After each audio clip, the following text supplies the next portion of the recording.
J'ai reçu ce commentaire de la part d'un abonné sur la Formule 1.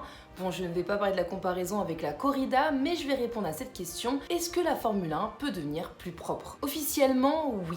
La FIA vise la neutralité carbone d'ici 2030. Alors, ils parlent de matériaux durables, de recyclage et même de circuits intégrés dans leur environnement. Et surtout, un meilleur calendrier logistique. Parce que le vrai problème en termes de pollution de la F1, ce n'est pas les voitures, c'est le déplacement logistique des écuries, des voitures elles-mêmes, des participants, du matériel. Enfin bref, tout ce déplacement logistique. Et ça représente près de la moitié de l'empreinte carbone de ce sport. Parce que côté moteur, la F1 est déjà hybride. Et les biocarburants devraient même arriver d'ici 2026. Mais est-ce que c'est suffisant? Et bah là, pas sûr. Parce que déjà, tous les pilotes ne sont pas aussi engagés que Lewis Hamilton. Et d'ailleurs, Max Verstappen a même dit qu'en gros, il n'aime pas l'électrique pour la F1 et que si on n'aime pas la F1 telle qu'elle est, autant ne pas regarder. Et surtout, au-delà des pilotes, il y a les sponsors qui, eux, ne sont pas très verts. Je pense par exemple à Aramco, qui est un des principaux sponsors de la F1 et qui est en même temps un géant du pétrole. En tout cas, si la F1 veut devenir plus verte, il va falloir que les actes suivent vraiment les paroles pour pas que ça tombe dans un effet de com' perçu comme du greenwashing.